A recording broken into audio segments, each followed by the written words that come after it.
The winter wind howled against the mullioned windows of Ashford Manor like a creature seeking entry, its mournful cry echoing through corridors that stretched into darkness,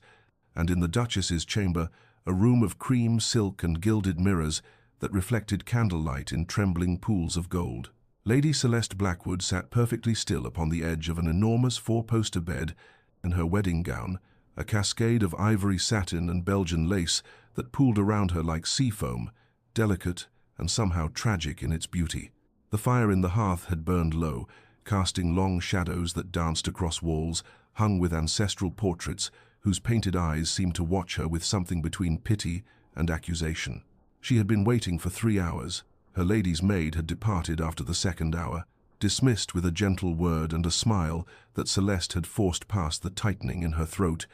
for she could not allow the servants to witness her humiliation, though she suspected they already knew, had perhaps always known what manner of man the Duke of Ashford truly was. Her hands lay folded in her lap, pale against the white of her gown, and she studied them as though they belonged to a stranger.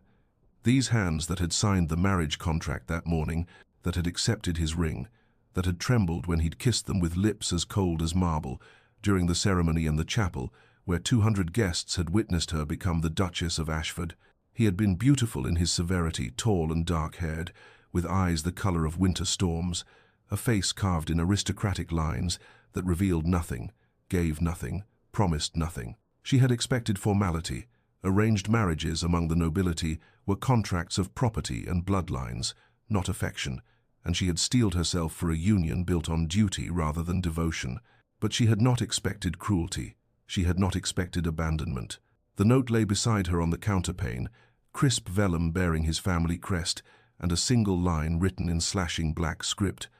"I shall be abroad on business. The estate is yours to manage as you see fit." No explanation, no apology, no indication of when or if he would return. He had left immediately after the wedding breakfast, departing in his carriage while guests still celebrated in the ballroom below,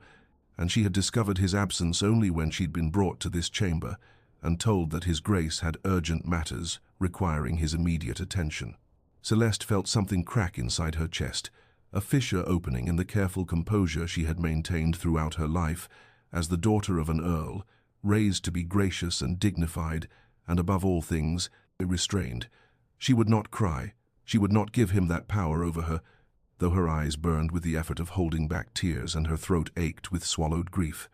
Outside, the wind continued its assault upon the ancient stones of Ashford Manor,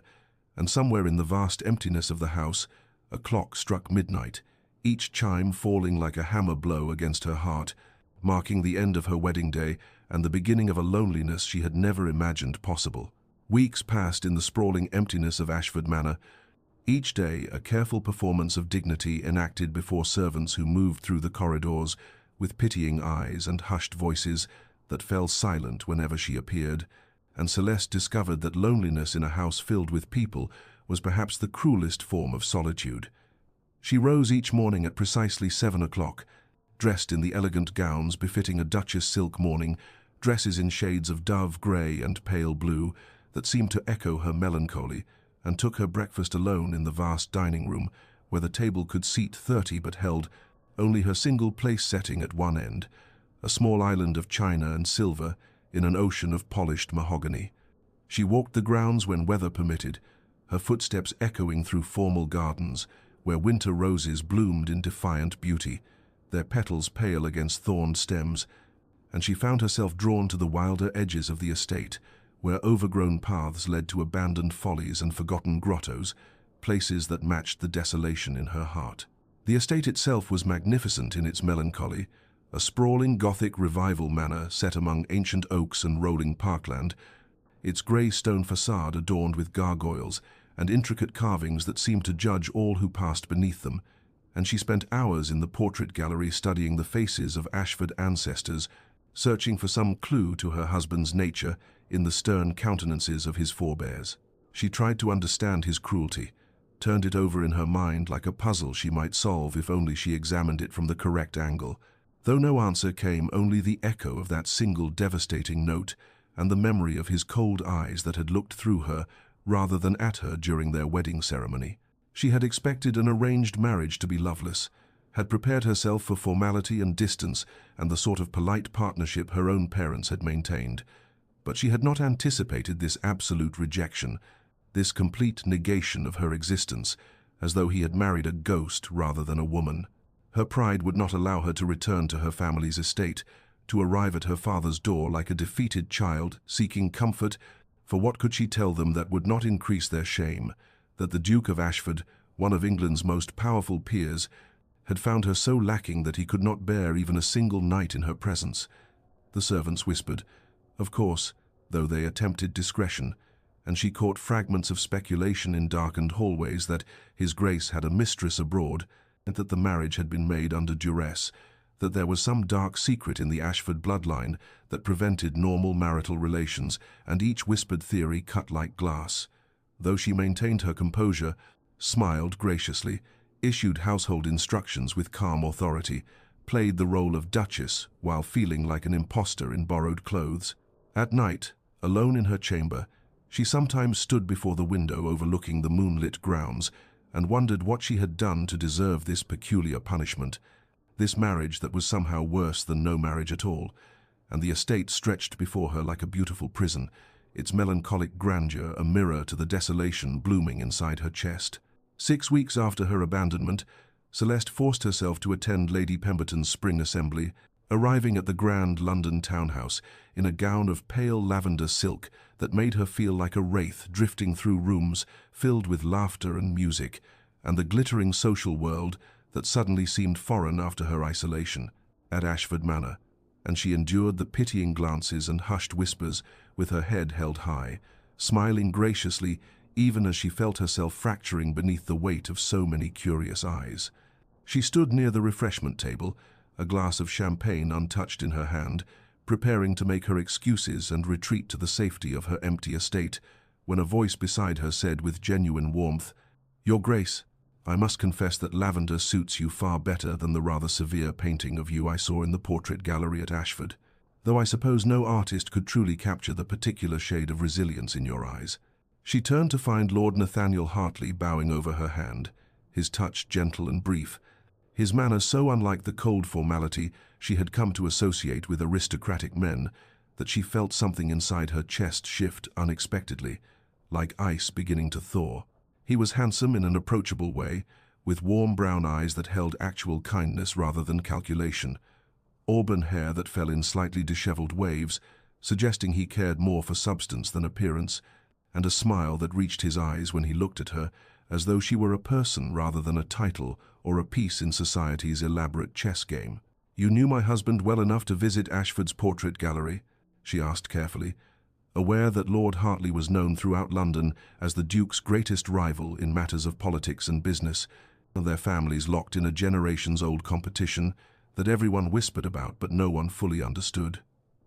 "I knew him at Cambridge," Nathaniel replied, his voice carrying an undercurrent of something complicated, neither hatred nor friendship, but something more nuanced. "We were both reading philosophy, though we rarely agreed on anything, and I found his jazz collection of Flemish masters far more agreeable than his company, no offense to your marriage, of course." His honesty surprised a genuine laugh from her, the first she had uttered in weeks, and the sound felt strange in her throat, rusty from disuse. "None taken, my lord, as my husband has made it abundantly clear that my company holds little appeal for him." The words escaped before she could stop them, a flash of bitter truth that she immediately regretted, but Nathaniel's expression shifted to one of such genuine concern that she felt tears threaten for the first time since that terrible wedding night. "Then your husband is a greater fool than even I credited him for being," he said quietly, and there was no mockery in his tone, no attempt at seduction, only a simple statement of fact, delivered with such sincerity that Celeste felt something dangerous bloom in her chest, the tentative possibility of friendship, of being seen and valued by someone when she had begun to believe herself invisible. They spoke for an hour in that corner of the ballroom, discussing literature and travel and the ridiculous fashions of the season, and when he requested permission to call upon her at Ashford Manor, she found herself agreeing despite the whispers she could already hear swirling around them, because for the first time since becoming the Duchess of Ashford, she felt like Celeste again, like a person whose thoughts and opinions mattered to someone, and she clung to that feeling like a drowning woman grasping at driftwood in a storm-tossed sea. Months passed in a peculiar dance of propriety and growing intimacy, as Lord Nathaniel Hartley became a regular presence at Ashford Manor, arriving each week with various pretenses: a book he thought she might enjoy, news of mutual acquaintances in London, questions about the estate's renowned rose gardens that he claimed to wish to replicate at his own property, and Celeste found herself anticipating his visits with an eagerness that both comforted and troubled her in equal measure. They walked the winter gardens together, as frost transformed the landscape into something ethereal and strange, their breath visible in the cold air as they discussed poetry and politics and the absurdities of social convention, and she discovered that he possessed a mind as sharp as any she had encountered, unafraid to challenge her opinions while respecting her intelligence in a way that felt revolutionary after a lifetime of men who expected her to simply smile and agree. He noticed details that others overlooked: the way she favored her left hand when arranging flowers, her preference for walking the eastern path where morning light filtered through the bare branches, the slight tension that appeared in her shoulders whenever someone mentioned the Duke. And these small observations made her feel seen in a way she had never experienced, as though he were carefully sketching her portrait in his mind, capturing nuances that even she had not recognized in herself. She told him things she had never voiced aloud, about her childhood dreams of traveling to Italy to see the great Renaissance paintings, her secret pleasure in Gothic novels that society deemed inappropriate for ladies, her frustration with the endless performance required of her position, and he listened with complete attention, never dismissing or diminishing her thoughts, responding with his own vulnerabilities about the weight of family expectations and the loneliness of holding unpopular political views in a world that valued conformity above conscience. Their conversations revealed depths in both their characters, her resilience beneath the veneer of wounded pride, his idealism tempered by genuine compassion rather than naive optimism, and she found herself laughing again, genuine laughter that rose from her chest unbidden, particularly when he mimicked the pompous Lord Wetherby's theatrical speeches in Parliament or recounted absurd stories from his travels on the continent. Yet always there was the shadow of her absent husband, the weight of vows spoken before God and witnesses, and she felt herself caught between two impossible positions: loyalty to a man who had abandoned her without explanation, and the warmth of a present companion who made her feel alive for the first time since her wedding night. Nathaniel brought her small gifts with each visit, never anything that could be construed as inappropriate, but tokens that showed he understood her: a first edition of a novel she had mentioned, loving, sheet music for a melancholy sonata she had heard once and mourned never finding again, a watercolor sketch of the estate's gardens that captured their wild beauty, and each gesture carved deeper into the defenses she had built around her heart. She tried to maintain distance, reminded herself constantly of propriety and duty and the sanctity of marriage vows, but she felt herself thawing from the isolation that had frozen her since becoming the Duchess of Ashford, like spring gradually overtaking winter's grip, and she could not determine whether this thawing was salvation or the beginning of an even more profound devastation. As autumn arrived and painted the estate in shades of amber and crimson, Celeste found herself standing at a precipice she had not intended to approach, the friendship with Lord Nathaniel Hartley having evolved into something far more dangerous than pleasant companionship, and she knew it. The evening he arrived with a leather-bound first edition of Dante's Inferno, knowing somehow that she had been searching for this particular translation for years, and when their fingers brushed as he handed her the volume, she felt an electric current run through her body that had nothing to do with simple gratitude and everything to do with the way he looked at her as though she were the only woman in England whose happiness mattered. Their evenings in the library became a ritual she both craved and feared, the two of them seated in wing-back chairs before the fire, discussing philosophy and literature with an intensity that felt more intimate than any physical touch, and she discovered that he challenged her intellectually in ways she had never experienced, arguing passionately about Rousseau's theories of natural man or debating the merits of Gothic versus Romantic poetry, his face animated with genuine enthusiasm when she countered his points with her own carefully constructed arguments. He brought her sheet music for melancholy sonatas that matched the ache in her chest, pieces by Chopin and Schumann that seemed composed specifically for lonely autumn evenings, and sometimes she would play while he sat listening, and the music became a conversation between them, more honest than words, expressing longings neither dared voice aloud. She found herself laughing at his dry observations about society's absurdities, genuine laughter that felt like sunlight breaking through clouds, and she caught herself thinking about him during the long hours when he was absent, wondering what book he was reading, or whether he had noticed the same spectacular sunset that had painted her solitary dinner in shades of orange and gold. Yet with each moment of joy came an equal measure of guilt, the weight of her wedding ring heavy on her finger as she smiled at another man's jokes, the echo of vows spoken in a cold church haunting her when she found herself anticipating Nathaniel's visits with an eagerness that felt like betrayal. She tried to maintain proper distance, insisted their meetings occur only in public rooms with servants present, never allowed herself to be alone with him in any situation that could be misconstrued, but emotional intimacy, she discovered,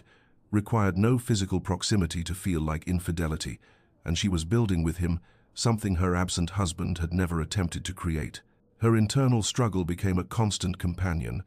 the voice of duty warring with the whisper of longing, and she would lie awake nights telling herself that friendship was not betrayal, that conversation and shared laughter did not violate her marriage vows, but her heart knew she was splitting hairs, passing definitions to justify the undeniable truth that she was falling in love with Lord Nathaniel Hartley while still bound by law and sacrament to a man who had abandoned her without explanation or mercy, and the knowledge that she stood on dangerous ground did nothing to stop her from taking one step closer to the edge each time. Nathaniel smiled at her as though she were worth cherishing. The whispers that had begun as speculation crystallized into open scandal as the London season progressed, and Celeste felt the weight of society's judgment, like a physical force pressing against her chest whenever she entered a ballroom. The conversations that stopped abruptly at her approach, the fans that rose to hide moving lips, the eyes that followed her with expressions ranging from pity to condemnation, and she understood with bitter clarity that the Tun had decided she was no longer simply the abandoned Duchess, but rather the fallen woman who had taken her husband's rival as a lover, regardless of the truth that nothing improper had occurred between herself and Lord Nathaniel beyond conversation and companionship. At Lady Pemberton's musicale, she endured pointed stares as Nathaniel sat beside her during a particularly moving performance of Beethoven's Moonlight Sonata, and though they maintained proper distance and spoke only of the music, she could feel the room's collective disapproval radiating toward them like heat from a fire. It could see in her peripheral vision the dowagers leaning together to share their censure, could hear in the sudden silence when she approached refreshments the verdict society had already rendered without benefit of trial or evidence. She defended their friendship when her sister-in-law visited with thinly veiled concerns,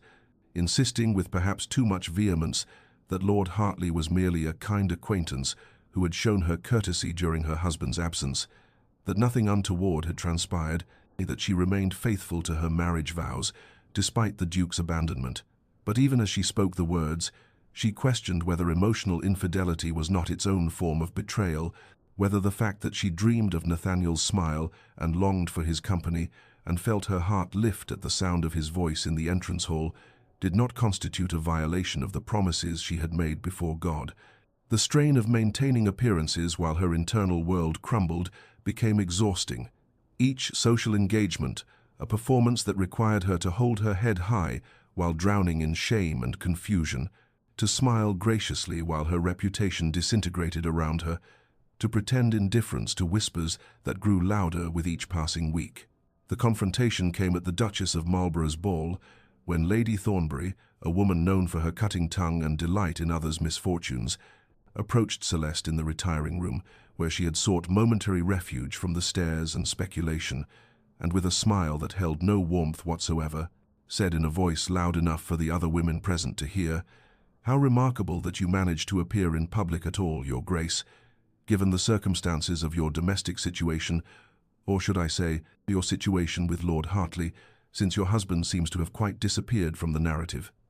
The words struck like a slap, and Celeste felt her face flush with humiliation and rage, felt every eye in the room upon her, waiting to see whether she would crumble or fight, and she drew herself to her full height, channeling every ounce of aristocratic dignity her breeding had instilled, and replied with ice in her voice. "I was unaware that friendship between members of society had become scandalous, Lady Thornbury, though I suppose those with impoverished inner lives must create drama where none exists to fill their empty hours." And though the response earned her a ripple of shocked gasps and Lady Thornbury's mottled fury, Celeste left the room knowing that she had won the battle but was losing the war, that society had already condemned her regardless of her innocence, and that the friendship with Nathaniel that had been her salvation was becoming the instrument of her complete social destruction. The evening arrived wrapped in November fog, thick and oppressive as it pressed against the library windows, and Celeste sat before the fire watching shadows dance across the Persian carpet while waiting for Nathaniel's arrival. Knowing with a certainty that felt like doom that something must change, that they had reached a precipice from which there could be no retreat without consequence. And when he entered the room, his face held an expression she had never seen before, something desperate and determined that made her heart contract with equal parts hope and dread. They attempted their usual ritual of polite conversation about the books he had brought, a volume of Keats and another of Shelley, but the words felt hollow against the weight of unspoken truth hanging between them, and finally he set down his teacup with trembling hands and said, "Celeste, I cannot continue this pretense." And she felt the room tilt as though the earth itself had shifted beneath her feet, knowing that once certain words were spoken they could never be unheard, that they stood at the threshold of irrevocable change. He moved to kneel before her chair, propriety abandoned, his eyes searching hers with an intensity that made breathing difficult, and he began to speak in a voice raw with emotion, telling her that he had tried to remain merely her friend, had fought against his feelings with every rational argument he possessed, but that he could no longer deny that he had fallen desperately, completely in love with her, that every moment spent in her company was both ecstasy and agony, that watching her suffer her husband's neglect while being unable to offer more than companionship was slowly destroying him, and the words poured from him like a dam breaking, releasing months of carefully restrained passion. Celeste felt tears streaming down her face as she listened, her own heart cracking open to release the truth she had been denying even to herself, and she heard herself confessing in a broken whisper how the Duke had abandoned her on their wedding night without explanation or mercy, how she had waited in her bridal chamber for hours like a fool, how the note he left had contained nothing but cold instruction to remain at the estate until his return, how the humiliation and loneliness had nearly destroyed her until Nathaniel's kindness had given her reason to feel human again. And as she spoke, the words she had never voiced to anyone, the pain of that abandonment fresh and devastating as the night it occurred, she felt Nathaniel's hands reach for hers with a tenderness that made her ache with longing. For one suspended moment, they remained frozen in that tableau, their faces inches apart, his hands holding hers as though she were something precious and fragile, and she could feel the pull between them like gravity, could see in his eyes that he wanted to kiss her, could feel her own body leaning toward him in surrender, and she understood with terrible clarity that she wanted him to, wanted to feel cherished and desired, wanted to know what it meant to be truly wanted by a man who saw her as more than a contractual obligation. Yet even as the impulse rose within her, another voice spoke with equal force, the voice of honor and vows and the woman she had been raised to be, and she pulled back with a sob that was half despair and half relief, saying, "We cannot, Nathaniel, no matter how much we might wish it, no matter how cruel my husband has been, I am still his wife, still bound by vows I spoke before God, and I cannot betray those promises even if he has betrayed me in every way that matters." And she watched his face crumble with understanding and resignation, watched him release her hands and rise to his feet. He watched him turn away to compose himself before the fire. The silence that followed held all the weight of impossible love and necessary renunciation, and when he finally spoke again, his voice was carefully controlled, saying that he understood, that he honored her integrity even as it broke his heart, that he would withdraw from her life because his presence had become a torment to them both, and she wanted to protest, wanted to beg him to stay, but she knew he was right, knew that they had reached the end of what their friendship could be, without crossing into territory that would destroy her last shreds of self-respect. And so she nodded through her tears and let him go, watching him walk out of the library and out of her life, leaving her alone once more with nothing but the fire's dying light, and the devastating knowledge that she had just sent away the only person who had made her feel alive in nearly a year of exile in her own marriage. 3 days after Nathaniel's departure, Celeste stood in the morning room, arranging hothouse roses with hands that still trembled when she thought of what she had lost, when the butler appeared in the doorway with an expression of carefully maintained neutrality and announced that His Grace the Duke of Ashford had returned and was currently in his study, and the crystal vase slipped from her fingers to shatter against the marble floor, sending water and petals cascading across her slippers, though she barely registered the mess, as shock and fury warred within her chest at the audacity of his return. Now, after nearly a year of silence and abandonment, after she had finally begun to piece together some semblance of existence in his absence, she found him standing before the fire in the study that had remained locked since his departure, his broad shoulders rigid beneath his traveling coat, his dark hair slightly longer than fashion dictated,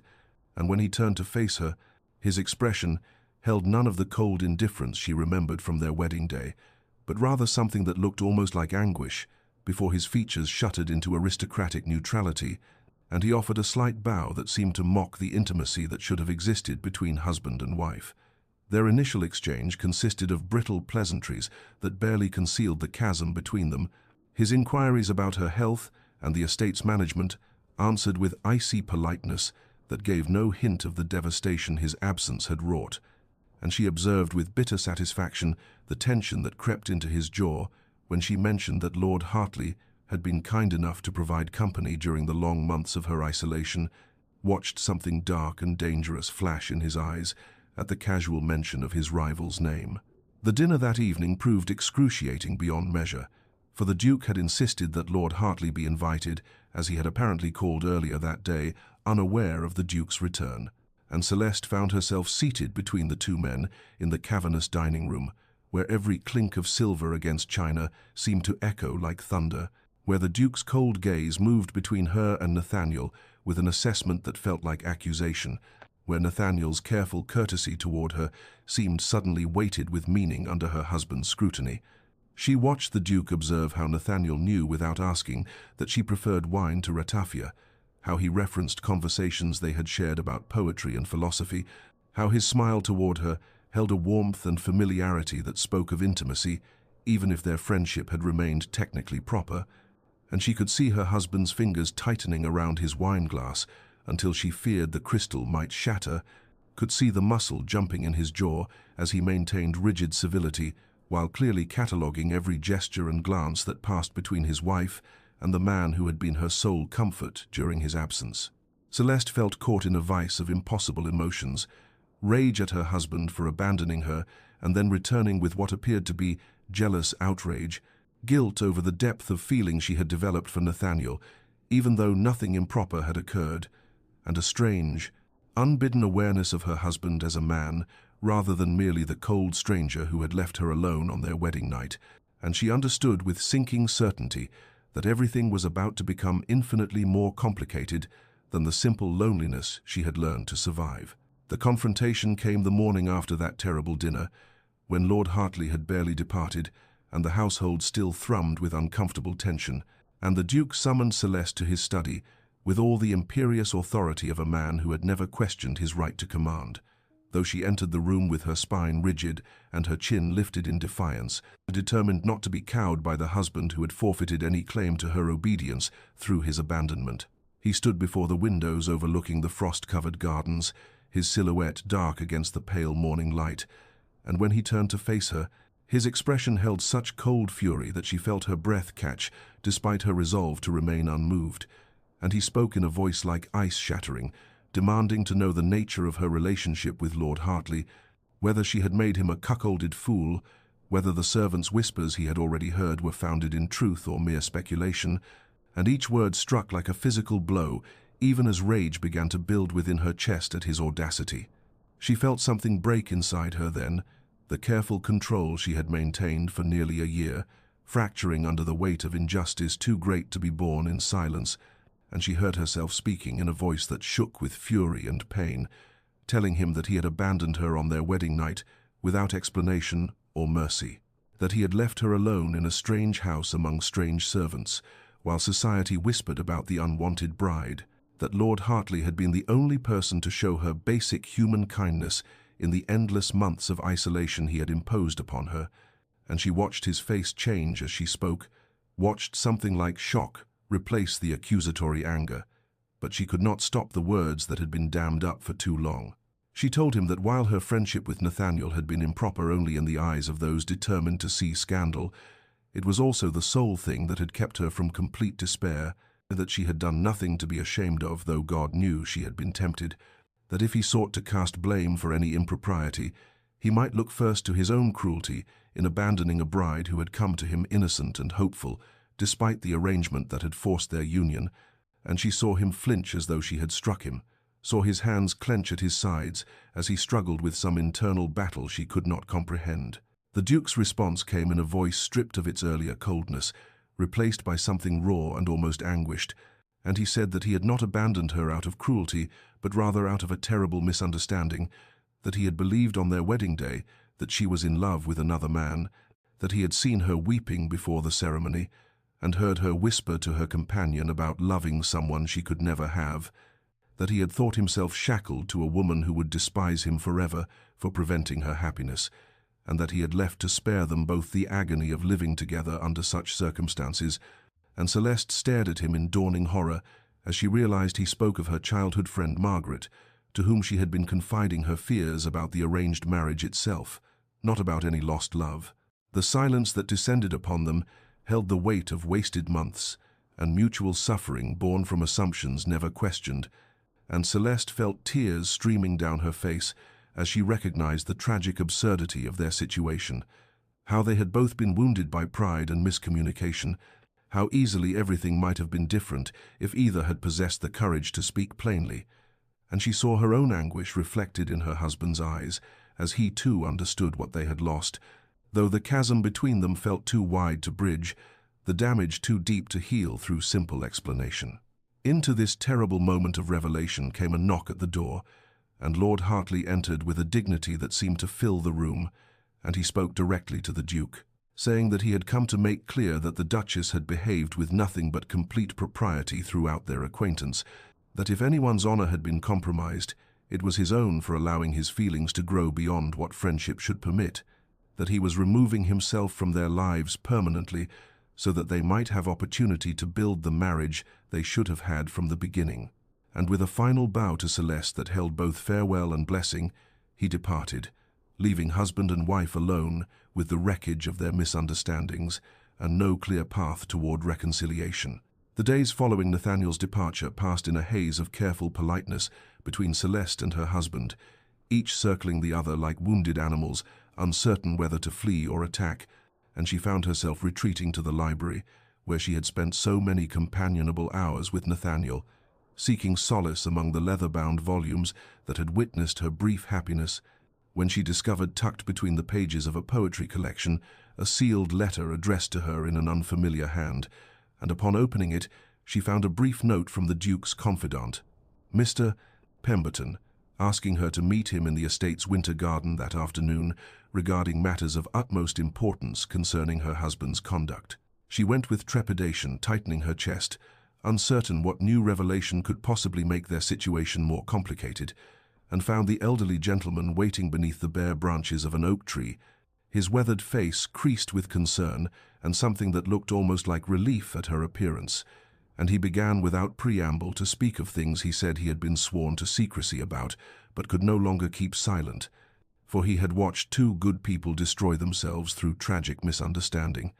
and what he revealed made Celeste's heart constrict with a pain more acute than anything she had yet experienced. Mr. Pemberton explained that the Duke had not merely believed Celeste loved another, but had himself been desperately, hopelessly in love with her from the moment their betrothal was announced, that he had studied her portrait for hours in the weeks before their wedding, had interrogated mutual acquaintances about her interests and character, and had arranged the estate's renovations specifically to accommodate preferences he had learned were hers, and that on their wedding day, when he had seen her tears and heard her whispered words about impossible love, something in him had shattered completely, for he had convinced himself that forcing her into intimacy with a man she could never love would be the deepest cruelty he could inflict. The confidant produced a bundle of letters the Duke had written but never sent during his year abroad. Letters filled with longing and self-recrimination, with detailed descriptions of places he wished he could show her. With admissions of love so raw and vulnerable that Celeste felt tears streaming down her face as she read them, and she understood with devastating clarity that her husband had been suffering as much as she had, that his departure had been an act of what he believed was selfless sacrifice rather than cold abandonment, that he had spent every day of their separation in his own private agony, believing he had trapped her in a marriage to a man she despised.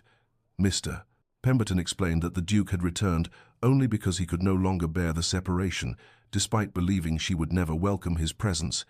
that he had learned of Lord Hartley's attentions and had been consumed with jealous anguish, even while telling himself that he should be glad she had found happiness however she could find it, and that the confrontation in the study had been born from wounded pride and desperate love, rather than from any genuine belief in her impropriety, for he knew her character too well to truly doubt her honor. Celeste sat in the winter garden long after Mr. Pemberton departed, holding those unsent letters against her heart, understanding finally the full scope of the tragedy they had enacted, how two people who might have found happiness together had instead inflicted mutual torture through assumptions and pride, and the inability to speak simple truths, and she felt the weight of wasted months pressing upon her, even as something new stirred in her chest, something that felt almost like hope, for if her husband had loved her all along, if his cruelty had been misguided protection rather than indifference, then perhaps the foundation for a true marriage existed after all. Perhaps the months with Nathaniel had not been the only possibility for happiness, and she rose from the bench, with resolution crystallizing in her mind, uncertain what the future held, but determined finally to fight for the marriage that should have been theirs from the beginning. The note arrived at Celeste's chamber the following morning, delivered by a footman who would not meet her eyes, and Lord Nathaniel Hartley's elegant script requested a private audience in the east drawing-room before his final departure from the county, and she stood holding the cream-colored paper with trembling fingers, knowing that this meeting would demand a choice she was not certain she was prepared to make, for the revelations about her husband's hidden love had shaken the foundations of everything she believed about her situation, even as the months of genuine companionship with Nathaniel had created bonds not easily severed by simple understanding of past mistakes. She dressed with unusual care, though she could not have said whether she sought to honor Nathaniel's regard or to armor herself against the vulnerability of this farewell, and when she entered the drawing-room where pale winter sunlight filtered through tall windows, she found him standing before the fireplace, much as her husband had stood in his study during their confrontation, but where the Duke had radiated cold fury, Nathaniel's posture spoke only of resignation and a sorrow that made her heart constrict with answering pain. He turned at her entrance, and the expression on his face held such naked longing that she nearly fled the room, but he gestured to the settee with perfect courtesy and waited until she was seated before speaking, in a voice rough with suppressed emotion, telling her that he had come to say what honor had prevented him from saying before, that he loved her with a devotion that had taken him entirely by surprise, that in another life, another circumstance, he would have courted her properly and hoped to win her heart through patience and genuine regard, and that even now, despite everything, he could not let her go without offering her an escape from a marriage that had brought her such suffering, for he had the means to take her away, to provide her with safety and comfort, far from the society that had whispered about her abandonment. Celeste listened, with tears streaming silently down her face, understanding that Nathaniel offered her everything she had believed she wanted during those long months of isolation, the warmth and companionship and gentle affection that her husband had denied her. And yet even as he spoke, she found herself thinking of those unsent letters, of her husband's year of self-imposed exile, believing he was freeing her to find happiness, of the love that had existed all along beneath the surface of cruel misunderstanding, and she recognized with startling clarity that while Nathaniel had saved her from despair, he had done so by being present when her husband was not, by filling a void rather than by being irreplaceable himself. She spoke carefully, choosing words that would honor his genuine feeling while being truthful about her own heart, telling him that she would be forever grateful for his kindness when she had no one else, that his friendship had been a precious gift in her darkest time, but that she had never truly known her husband, had never been given the opportunity to discover what they might become together, and that the revelations of the past days had shown her that her marriage deserved at least the chance to become what it should have been from the beginning,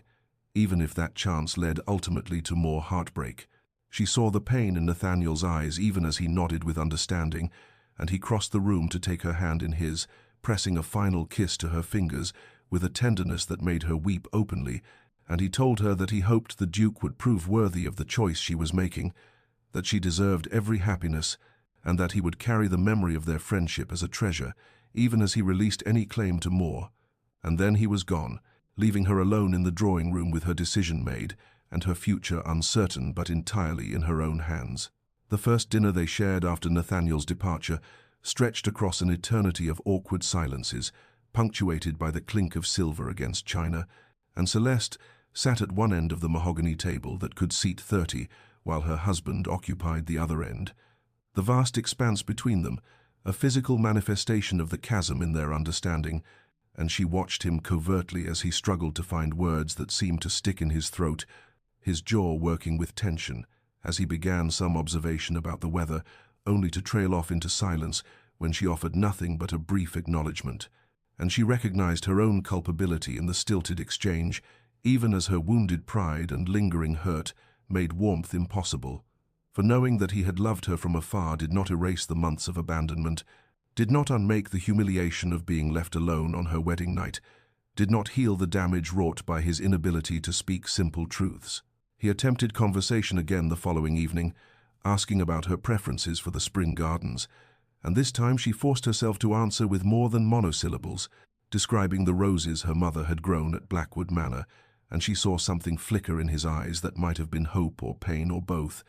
and he replied that he had already instructed the gardeners to plant that very variety, that he had learned of her fondness for them before their wedding, and the revelation that he had been paying such attention even then, while maintaining his cold exterior, made her throat tighten with complicated emotion. The household seemed to hold its collective breath during those early weeks, servants moving through their duties with unusual quiet, as though afraid any sound might shatter the fragile attempts at civility, and Mrs. Hensworth, the housekeeper, wore an expression of cautious optimism whenever she encountered Celeste, clearly hoping that the Duke's return might herald some improvement in her mistress's circumstances, though she was too well trained to voice such hopes aloud. And Celeste found herself wondering what the staff made of this strange marriage, whether they pitied her or judged her, or simply accepted the incomprehensible ways of the nobility. She observed her husband during these stilted meals and brief encounters in the drawing room, noting the way his fingers would drum against his thigh when he seemed to be gathering courage to speak, the tension in his shoulders when she answered him with coolness, the flash of something raw in his eyes when she mentioned some book or piece of music, and he realized how little he actually knew of her despite his year of longing from afar, and she understood that he was as lost in this situation as she was, as uncertain how to bridge the gap between them, and the parallel nature of their struggle should have made connection easier, but somehow only emphasized the tragedy of their mutual inability to reach across the distance. Her own thoughts circled endlessly during the long nights when sleep eluded her, replaying those unsent letters against the memory of his abandonment, weighing the love he claimed to have felt against the pain he had inflicted, trying to reconcile the man who had studied her portrait for hours with the man who had left her weeping in her wedding gown, and she recognized that forgiveness would not come easily or quickly, that trust once shattered required painstaking reconstruction, but she also understood that if she did not make some effort toward him, they would remain frozen in this terrible politeness until one or both of them broke under the strain of proximity without connection. The storm arrived without warning on a late February afternoon, when the sky darkened to pewter and wind howled through the chimneys of Ashford Estate, and Celeste had retreated to the library, seeking solace in books as she so often did during these difficult weeks, settling into the window seat with a volume of poetry she could not seem to concentrate upon, and she did not hear her husband enter until thunder cracked so violently that she startled and looked up to find him standing near the doorway, watching her with an expression she could not quite decipher in the strange greenish light that preceded the deluge. He asked if she minded his presence with such careful formality that it hurt something in her chest, and she gestured to the chair near the fire in silent permission, returning her gaze to the page, though she absorbed nothing of the words, too aware of him settling into the leather wingback, of the sound of rain beginning to lash against the windows, of the peculiar intimacy of being trapped together by the weather's violence when they had been so studiously avoiding prolonged proximity. They sat in silence for perhaps half an hour, the only sounds the crackling fire and the storm's fury, and gradually Celeste felt some of the tension leave her shoulders, for there was something almost peaceful in this shared quiet. No expectation of conversation to navigate or stilted pleasantries to exchange. Just two people sheltering from the tempest, and when she glanced up from her book, she found him staring into the flames with such profound sorrow on his unguarded face that she felt her anger waver for the first time since his return. He must have sensed her regard, because he turned toward her and their eyes met across the shadowed room, and he spoke then in a voice barely audible above the storm, telling her that he knew she had every right to despise him, that his actions had been unforgivable regardless of his intentions, but that he needed her to understand that he had never meant to cause her such pain, that his own upbringing had taught him nothing of how marriages could be, except what he had witnessed in his parents' cold arrangement, where his mother had wept quietly for years over his father's indifference, and his father had retreated into icy formality to avoid the messiness of emotion. She set down her book and listened as he continued with halting words, explaining that he had watched his mother waste away, loving a man who could not love her back, had vowed never to trap a woman in such suffering, and when he had believed she loved another, he had thought himself noble in leaving her free, rather than forcing her to endure a husband's unwanted attentions. And she heard in his voice the echo of old wounds, of a child who had learned that love brought only anguish, of a man who had convinced himself that absence was kindness. The vulnerability in his confession cracked something open in Celeste's carefully maintained defenses, and she found herself speaking for the first time, not from anger, but from a tentative desire to understand, asking him how he could have believed she loved another when she had barely known him before their wedding. And he admitted that he had seen her laughing with her childhood friend at the betrothal announcement, had witnessed an easy affection between them that he had never known how to inspire, and had convinced himself in his fear and inadequacy that she had been forced to accept his suit, and she recognized in that moment that they had both been prisoners of assumptions, both too proud or too frightened to speak simple truths that might have saved them months of suffering. And while her anger did not vanish, it became something more complex, tempered by this glimpse of the wounded man beneath the cold duke. And when lightning illuminated the library, she saw in his eyes, not the ruthless aristocrat who had abandoned her, but a lost soul who had never learned that love required presence rather than protection through distance. The thaw came gradually, like the slow retreat of winter into spring, measured not in dramatic declarations, but in accumulated moments of tentative connection that built upon each other across the weeks that followed the storm's revelation. And Celeste found herself agreeing to morning rides across the estate grounds when her husband suggested them with careful diffidence, both of them mounted on horses side by side, as mist rose from the meadows and their breath formed clouds in the cold air. And during these rides, they spoke of simple things at first, observations about the land and the tenants and the slow preparation of the earth for planting, but gradually the conversations deepened into exchanges about books they had read and places they had traveled, and memories from childhood spent in such different circumstances, and she discovered that he possessed a dry humor that emerged in unexpected moments,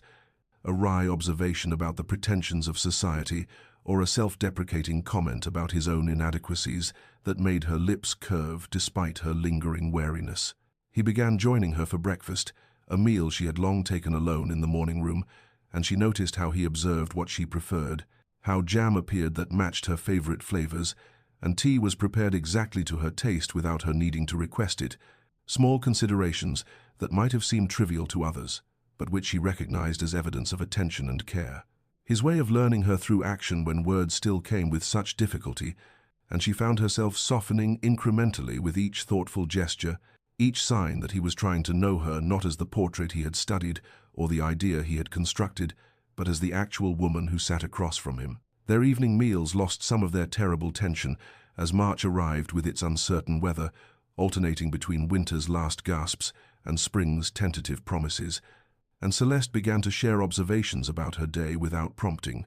mentioning a letter from her sister or a concern about one of the housemaids whose mother had taken ill, and she watched him listen with an intensity that suggested he was memorizing every detail, and when the maid's mother required a physician, he had already arranged for the estate doctor to attend her before Celeste could make the request herself, and the gesture touched something tender in her that her anger had not quite managed to calcify beyond all feeling. She observed him too during these weeks, watching when he did not know himself, watched as he dealt with the estate tenants who came to him with concerns,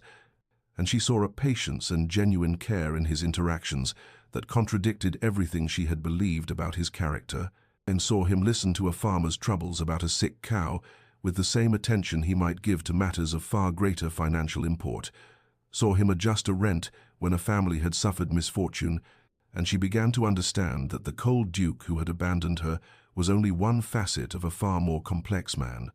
that beneath the aristocratic reserve lay depths she had never been given the opportunity to explore, and the recognition filled her with a strange mixture of grief for what they had lost and cautious hope for what they might yet build. His attempts at closeness remained careful, almost fearful, as though he expected her to retreat at any moment back into the icy politeness that had characterized their first weeks together, and she saw in his hesitation both respect for her boundaries and a vulnerability that matched her own, for they were both wounded creatures attempting to trust again after betrayal, both uncertain whether the ground between them would hold their weight or collapse into the chasm that had separated them for so long. And in the slow accumulation of mornings and evenings and small kindnesses, Celeste felt the first real stirrings of possibility, the sense that perhaps they might yet salvage something genuine from the wreckage of their beginning. Celeste had not been able to sleep that night in late March when the moon was full and cast silver light across her chambers, her mind restless with thoughts of the man who was her husband, yet still felt like a careful stranger, and she had risen from her bed wrapping a shawl around her shoulders against the lingering chill, and wandered through the quiet corridors of Ashford Estate, seeking the library where she so often found solace, not expecting to find the Duke already there, standing by the tall windows, looking out at the moonlit gardens, with such desolation in his posture that she nearly retreated before he turned and saw her, his expression shifting through surprise and something that looked almost like relief before settling into careful neutrality as he asked if he had disturbed her rest by his presence. She shook her head and admitted that sleep had eluded her, moving into the room with hesitant steps, and for a long moment they stood in the moon-washed darkness, neither speaking nor retreating, until he began to talk in a voice so raw it seemed torn from some deep wounded place, telling her that he could not sleep either, for the self-loathing that plagued him whenever he closed his eyes, that he saw her face from their wedding night, waiting for a husband who never came, and the knowledge of what he had done to her ate at him like poison, that he had convinced himself his absence was noble, when in truth it had been cowardice, born of fear that he could never be enough for her, never inspire in her anything beyond duty and resigned tolerance. The words came faster then, as though a dam had broken. His admission that he had loved her from the moment he first saw her at a ball months before their betrothal, but had never believed someone like her could love someone like him, cold and inadequate and damaged by a childhood where affection was weakness and vulnerability was punished, and he had run rather than face the slow death of watching her realize she had been trapped with a man incapable of making her happy. And Celeste felt tears streaming down her face as she listened to this confession, felt the rage she had carried for so long finally find its voice as she moved toward him with trembling hands and struck his chest with her fists, demanding to know how he could have been so cruel in his supposed kindness, how he could have left her to believe herself so worthless that her own husband could not bear to stay even one night, how he could have stolen from her the chance to choose whether she could love him by making that choice for her through his abandonment. He accepted her blows without defending himself, let her rage wash over him with tears now streaming down his own face, and when her fury finally exhausted itself into broken sobs, he opened his arms in tentative offering, and she collapsed against him, weeping for all the wasted months, and the pain they had both endured, and the fragile hope that perhaps they might yet find their way to each other. And he held her with a gentleness that belied his reputation for ruthlessness, one hand cradling her head against his chest while he whispered broken apologies into her hair, and gradually her tears subsided into shuddering breaths as she became aware of his heartbeat beneath her ear, racing as wildly as her own. And when she lifted her face to look at him, she saw in his eyes such naked longing and fear and desperate hope that something shifted irrevocably in her chest. They stood like that for a long time in the moonlight, and slowly, carefully, as though handling something infinitely precious and fragile, he reached for her hand, and she let him take it, their fingers intertwining in a touch that felt more intimate than any embrace. And she understood in that moment that this was their true beginning, that everything before had been merely prologue to this instant, when two wounded souls chose to trust enough to try. And though the damage could not be undone and forgiveness would not come easily or quickly, they had taken the first real step toward building something genuine from the ruins of their false start. And in the acknowledgement of their mutual brokenness lay the foundation for possible healing. The months that followed that moonlit encounter transformed into what Celeste could only describe as a courtship within marriage,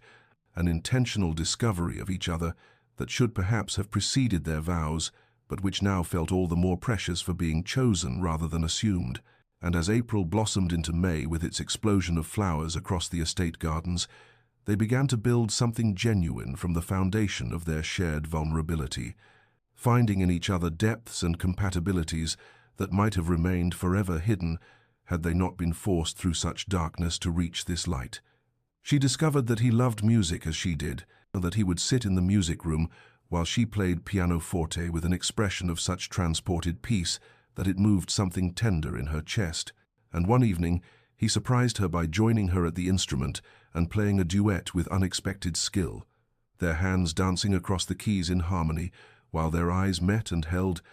and in that moment of shared creation, she felt more intimately connected to him than she had thought possible. They began staying up late into the nights, talking in the library, where so much of their healing had occurred, discussing everything from philosophy to poetry to their differing perspectives on estate management,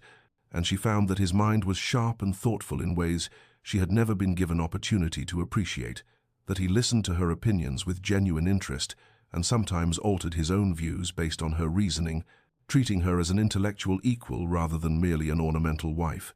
And the respect implicit in these exchanges fed something in her soul that had been starving. His dry humor emerged more frequently as he grew comfortable enough to lower his guard, wry observations about the absurdities of aristocratic society, or self-deprecating comments about his own failings that made her laugh with genuine delight. And she found herself seeking opportunities to provoke that subtle smile that transformed his normally austere features into something approaching boyish, and he in turn seemed to treasure each instance of her laughter as though it were a gift he had not dared hope to receive. They discovered a shared love of early mornings when mist still clung to the gardens and the world felt hushed and holy, and they began taking walks together through the dew-laden grounds, speaking of small things and large, comfortable sometimes in silence and other times talking with the ease of old friends. And during these walks, he would occasionally take her hand to help her over rough ground and then forget to release it, and she would let her fingers remain intertwined with his feeling, the warmth of his skin against hers, and the rightness of such simple contact. The physical attraction that had always simmered beneath the surface began to build naturally from their emotional connection. Charged glances held a moment too long across the dinner table, the brush of shoulders when they sat together reading, the way her breath would catch when he stood close enough that she could smell the sandalwood soap he favored, and she saw in his eyes that he felt it too. This growing desire that was no longer merely physical, but rooted in genuine affection and deepening love. Yet he remained patient, never pushing beyond what she seemed ready to give, allowing her to set the pace of their physical reconciliation as he had allowed her to set the pace of their emotional one. By the time summer arrived in full glory, they had been transformed by patience and intentional care, both of them different people than they had been on that cold wedding night. And Celeste understood that sometimes the greatest loves are not the ones that begin perfectly, but rather the ones that are built deliberately from broken pieces. And in the building they had found not just reconciliation, but genuine partnership, not just forgiveness, but the foundation for lasting devotion. The grand ballroom of Viscount Pemberton's London estate blazed with 1,000 candles on that warm July evening when Celeste and the Duke made their first public appearance as a truly united couple, she radiant in emerald silk that brought out the depths of her eyes, and he resplendent in formal evening attire, but more transformed by the softness in his expression when he looked at his wife, and they had been circulating through the gathered aristocracy, accepting congratulations and enduring barely veiled curiosity about their reconciliation, when Celeste felt the Duke's hand tighten almost imperceptibly on her arm, and she followed his gaze to see Lord Nathaniel Hartley entering the ballroom, looking much the same as she remembered, though perhaps with new lines around his eyes that spoke of his own journey through the intervening months. She felt her husband's tension radiating through the subtle contact between them, that instinctive jealousy of a man confronting the one who had offered comfort to his wife during her abandonment, and she turned to meet his eyes, seeing there both trust and vulnerability, as he struggled with emotions he was still learning to navigate, and she placed her gloved hand over his with gentle pressure and said quietly that Nathaniel had been a friend when she desperately needed one, but that her heart belonged entirely and irrevocably to her husband, and she watched as her words settled over him like balm, his shoulders relaxing slightly, though wariness remained in the set of his jaw. Lord Hartley approached them with the careful dignity of a man navigating difficult social terrain, bowing formally to them both and offering courteous congratulations on their evident happiness, and the Duke responded with stiff civility, while Celeste offered genuine warmth, tempered with appropriate distance, and after the requisite pleasantries Lord Hartley asked if he might have a brief word with the Duchess, and though every instinct clearly screamed against it, the Duke looked to Celeste for guidance and she nodded reassurance, and with visible effort he excused himself to speak with a nearby acquaintance, while remaining close enough to observe. Nathaniel led her to a quieter corner of the ballroom near the terrace doors, where the music was less overwhelming, and for a moment they stood in silence, weighted with all that had passed between them, until he said with quiet sincerity that he was glad to see her so happy, and that the light had returned to her eyes in a way he had never seen during their friendship, and he knew it was because she had found with her husband what he had once hoped to offer her, and Celeste felt tears prick her eyes at his generosity as she thanked him for his kindness during the darkest period of her life, for seeing her worth when she had felt worthless, and for offering friendship without expectation of return. But she needed him to know that she had chosen her marriage, not from duty or lack of options, but because in fighting for it, she had discovered a love deeper and truer than she had imagined possible. He smiled then with genuine warmth unmarred by bitterness, and told her that he had known from the moment of their last conversation months ago that she would choose the Duke, that he had seen in her determination to understand her husband the seeds of what would become devotion, and while his own heart had needed time to heal, he found now that he could celebrate her happiness without reservation, that knowing she was loved as she deserved to be loved brought him a measure of peace, and he had recently met someone himself who showed promise of becoming important to him, and Celeste clasped his hands briefly in farewell, grateful for this closure that released them both from the ghost of what might have been. When she returned to her husband's side, he searched her face with anxious eyes, and she smiled at him with such open affection that his expression transformed into relief and something fiercer, and he took her hand and led her onto the dance floor, where they moved together in perfect synchrony, and she knew that the past had finally been laid to rest, and the future stretched before them bright with promise and hard-won joy. They returned to Ashford Hall in the quiet hours of that August night, the carriage ride home from London, filled with charged silence, and the occasional meeting of eyes that spoke of desires, long deferred and finally ready to be fulfilled, and when they entered the estate, it felt transformed from that cold monument to isolation. It had once been into something alive with possibility, and the Duke dismissed the servants with unusual curtness, leaving him and Celeste alone in the entrance hall, where candlelight cast dancing shadows across walls that had witnessed so much sorrow and were now poised to witness healing. He turned to her with an expression that mingled vulnerability and want, asking with halting words if she would come to his chambers not from duty but from choice, and she answered by taking his hand and leading him up the grand staircase toward the east wing, where his apartments overlooked the gardens they had walked through so many mornings, discovering each other anew, and when they entered his rooms, she saw that he had prepared them carefully, fresh flowers on every surface and candles lit to create an atmosphere of tenderness rather than mere seduction, and her heart swelled at this evidence of his consideration and care. They stood facing each other in the flickering light, and she could see the tremor in his hands as he reached to cup her face,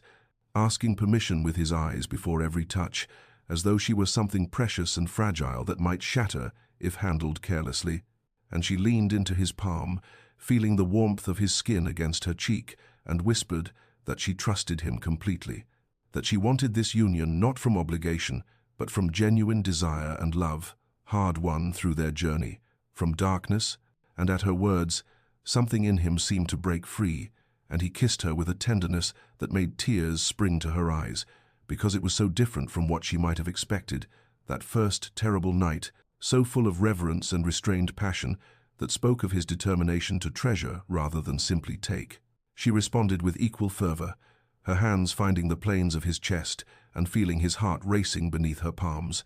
and they undressed each other slowly with trembling fingers and whispered endearments, discovering the landscape of skin and vulnerability with the wonder of true intimacy rather than mere physical congress. And when he laid her on his bed, he paused to look at her with such naked adoration that she felt wholly seen and wholly accepted for the first time in her life. And she drew him down to her, whispering his given name, which she had so rarely used,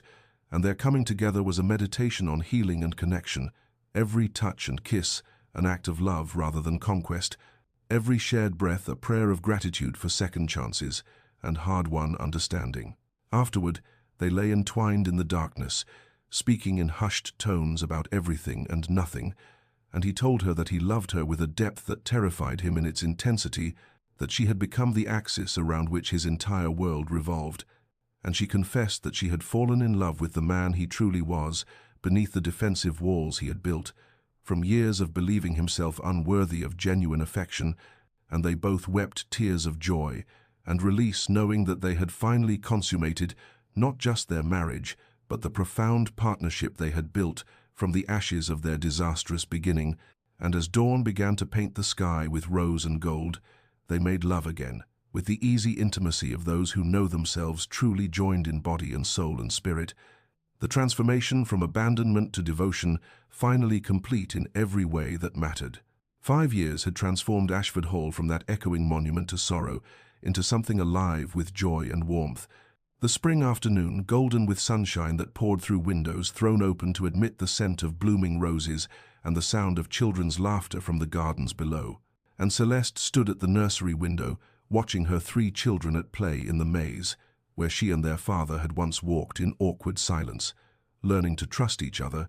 And now 7-year-old Edmund chased his younger sisters, Catherine and Elizabeth, through the hedgerows, with the uninhibited delight of a child who had never known anything but love and security, their nurse following at a discreet distance, allowing them freedom within safe boundaries. She felt warm arms encircle her waist from behind, and leaned back against her husband's chest, with the easy intimacy of lovers who had earned their devotion through patience and pain, and he pressed a kiss to her temple, murmuring that he had escaped from the endless correspondence in his study to find her, because an hour without her presence felt like deprivation. And she turned in his embrace to see the softness in his eyes that had replaced the cold wariness of their early days. The lines around his mouth now formed from laughter rather than bitterness, and she marveled, as she often did, at how completely they had transformed from those wounded strangers who could barely speak to each other into partners whose connection ran soul-deep and unshakable. They watched together as Edmund helped little Elizabeth to her feet after a tumble, displaying the gentle protectiveness his father had modeled for him, and Celeste reflected on how their children would grow up surrounded by the evidence of genuine love,